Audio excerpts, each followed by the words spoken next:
বর্ষা এলেই বাংলার মাঠে ঘাটে কৃষির ব্যস্ততা চরমে। কোথাও ট্রাক্টরের গর্জন, আবার কোথাও এখনো শোনা যায় বলদের ঘন্টির মিষ্টি ঠুংঠাং।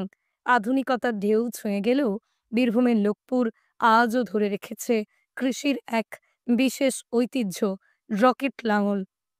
এই রকেট লাঙল কেমন, কেন এত জনপ্রিয় ছিল, এখনো তার কদর রয়েছে কেন? খোঁজ নিল লোকাল 18 বাংলা। মূলত জোড়া বলদে টানা হয় এই রকেট লাঙল। দেখতে আধুনিক আর কর্মক্ষমতাই সেরা, ঠিক যেন চাষের আকাশে এক রকেট। ফুট দেড়েক লম্বা লোহার সিলিন্ডার পাইপ, তার সঙ্গে সংযুক্ত লোহার ফ্রেম এবং একটা মস্ত ফাল, সব মিলিয়ে এক অভিনব গঠন, যা সাধারণ কাঠের লাঙল থেকে এক্কেবারে আলাদা।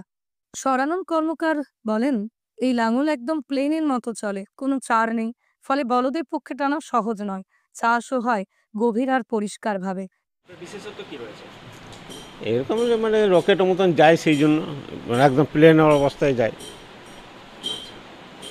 চার নাই। এই নাঙলটা কোনো চার নাই। আর এক ধরনের নাঙল আছে, ওটা খুব চার হয়, অন্য কিছু না। মানে চাষিদের কি এটা নিলে বেশ চাষবাস ক্ষেত্রে সুবিধা হয়? অনেক সুবিধা, এই গরুর পক্ষে খুব হালকার মধ্যে যায়। বিক্রি বাটা কেমন হয় এটা?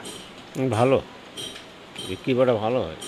আগে তো প্রচুর পরিমাণে হতো, এখন তো কমে গিয়েছে। এই কমে যাওয়ার কারণ হিসাবে কি রয়েছে? ট্রাক্টরে চাষ হচ্ছে এখন বেশিরভাগ। আগে মোটামুটি কি পরিমাণ বিক্রি হয়েছে একটা আগে প্রচুর পরিমাণে, আমরা দিতে পারতাম না লাঙল। কারিগর অধর কর্মকার আরো জানালেন, মাটি অনেক ভালো হয় এই লাঙল দিয়ে, গরুকে জানাই কম। সাধারণ লাঙলের তুলনায় এই লাঙল গরুর উপর চাপ কম ফেলে। আগে এক মৌসুমে 400-500টা বিক্রি হতো, এখন কমে দাঁড়িয়েছে 100-150 পিসে। বেশি কেন? এটা কেন মাটি ভালো হয়, গরুকে জানায় কম। আর অন্যান্য যে লাঙলগুলো রয়েছে ওগুলো থেকে ওগুলা তো মাটি হয়, কিন্তু গরুকে জানায় বেশি। ওটা তো মাটি ধরে নাঙলে, আর এটা তো মাটি ধরে না। অন্যান্য হ্যাঁ, ট্রাক্টরেতে এখন নাঙলে এটা বিক্রিটা কমে গেছে, না তো আগে প্রচুর বিক্রি হতো। যা মানুষ আর চাহিদা তখন আমরা এক এক সিজন হয়তো 200-400 পিস 500 পিস মতো বিক্রি করেছি। এখন সেটা কমে কত? এখন কমে হয়তো 100-150-200, কোনো ঠিক নেই তো মালে। আবার পাইকারি সেল দিলে আরও কিছু বাইরে। কেন এত কার্যকর রকেট লাঙল? মাটির নিচের পুষ্টির উপরে তোলে, আগাছা ও ফসলের অবশিষ্ট জৈব সারে পরিণত করে, মাটির বায়ু চলাচল এবং আর্দ্রতা ধরে রাখে। বলদের জন্য টানতে সহজ ও হালকা।